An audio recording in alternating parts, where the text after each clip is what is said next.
Greetings, champions. After that absolute banger of an epilogue cinematic in 11.1, I figured now's the perfect time to dive into some ethereal lore. And of course, I've got some wild speculation for you at the end. Because what's a good lore recap without a bit of theory crafting? So, let's start at the beginning with their home planet Karesh. Here's what we know about the lore of Karesh.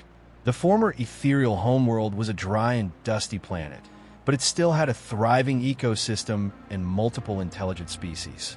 Everything was going fine until the Void Lord Dimensius showed up. He attacked the planet and tore open a ton of portals to both the Void and the Twisting Nether, flooding Karesh with dark and arcane energy. The race we now call the Ethereals tried to fight back using their advanced technology, throwing up magical barriers around their cities. These barriers kept out the dark energy, but the raw arcane energy was another story. It stripped away their physical bodies and infused their very souls with arcane power. To survive, they wrapped themselves in enchanted cloth, giving their new, formless state enough structure to keep going. It was both a curse and a gift. On one hand, they lost their original forms.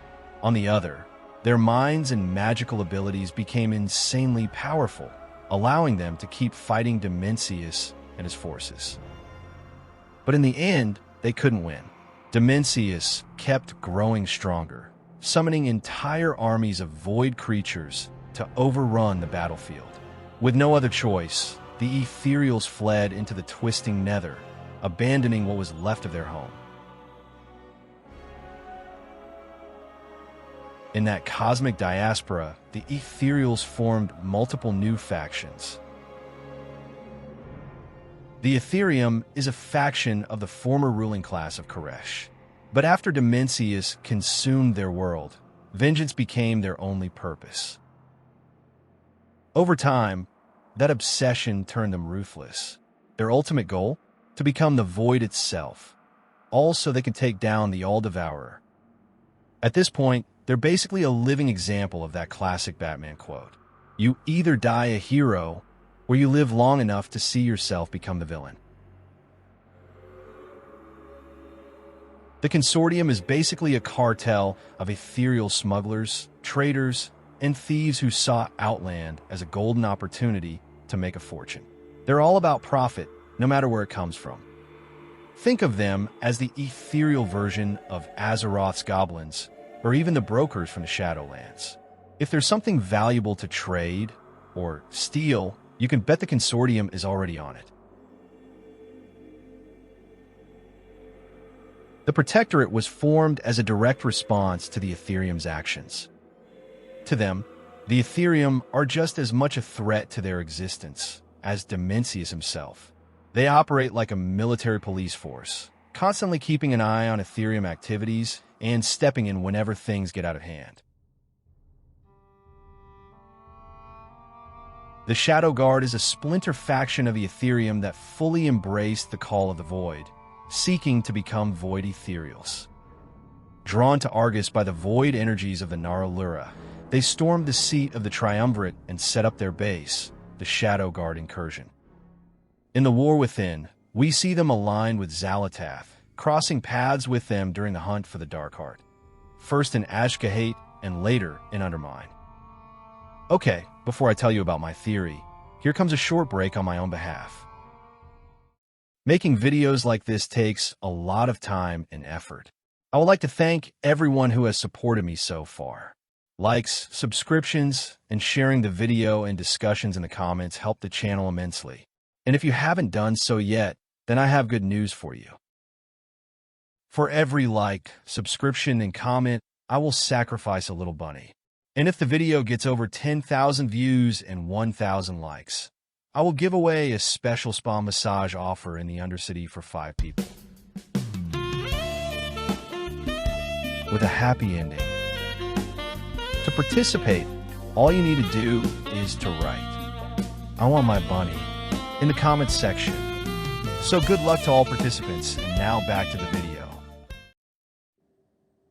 So, what really happened on Karesh? And what's the Shadow Guard up to now?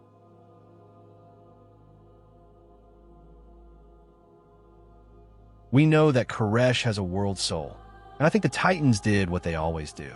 They invaded the planet, created Titan-forged beings to build their forges, and locked up the world soul in some massive prison to check if this was the prime world soul they were looking for. And when they realized it wasn't, they just packed up and left, abandoning everything.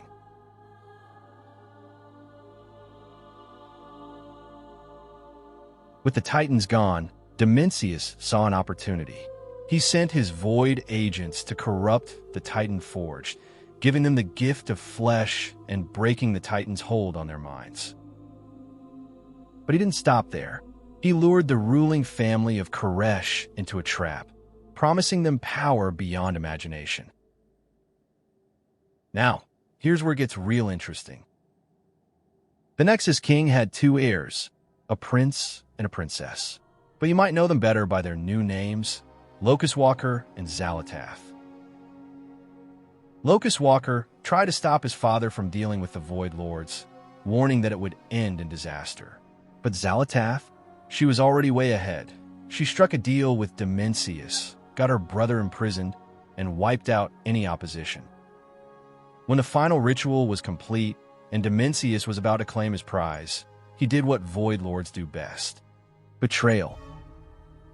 Instead of just empowering his followers, he tore open massive void portals, flooding Karesh with darkness to consume the entire world and its world soul. The people of Karesh fought back, using their arcane barriers to hold off the void. But Xal'atath overloaded those barriers, and in the process, every mortal being on the planet lost their physical form, turning into pure ethereal energy. To prevent their bodies from being pulled into the twisting nether, they developed enchanted cloth that could bind their bodies together, allowing them to keep their form. Locust Walker was one of the victims of this catastrophe, but the Void agents took it a step further. They infused him with Void energy, forcing him to become the first Void Ethereal. It was pure agony, and Xal'atath loved every second of it. But before she could finish him off, a group of royal loyalists broke him out and fled with him to one of their colonies in the twisting nether. Meanwhile, the remaining Ethereals fought with everything they had, but in the end, they were no match for Dimensius. The survivors had no choice but to run. As for Xal'atath, Dimensius rewarded her betrayal with a legendary void song and sent her to another world, Azeroth. There, she tried to carry out his will, but the old gods had already claimed the planet. Not wanting any competition, they betrayed her and locked her inside the Mournblade of the Black Empire, where she spent countless ages feeding on the sacrifices of the old gods' cultists. Locust Walker, on the other hand, wasn't out of the woods. He got captured by the Burning Legion, but thanks to his newfound void power, he managed to escape. Eventually, he found his way to Illyria Windrunner and became her mentor, showing her how to control the void. The ethereal survivors, scattered across the cosmos, began forming new factions, but they never forgot their homeworld.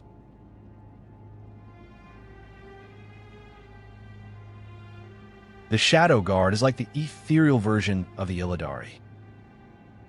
They believe in fighting fire with fire and will do whatever it takes to get their revenge on the Void Lord. We also saw Xal'atath draining void energy from Beledar using the Darkheart. The Shadow Guard could do the same to heal the soul of their shattered world, but they won't. Because their ultimate goal isn't just to fight the void. They want to destroy Dimensius. And the only way they can do it is by absorbing the corrupted world soul of Karesh. Sound crazy, right? But think about it. Azeroth did the same thing in the Stone Vault, when Xal'atath tried to twist the unprinted earthen into creatures of the void.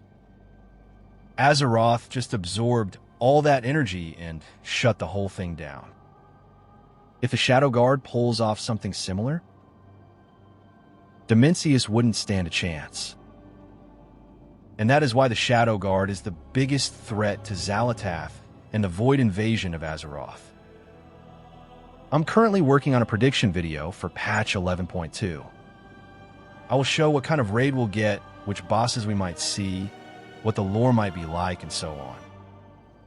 So subscribe and activate the bell so you don't miss anything. I'll see you in the next video.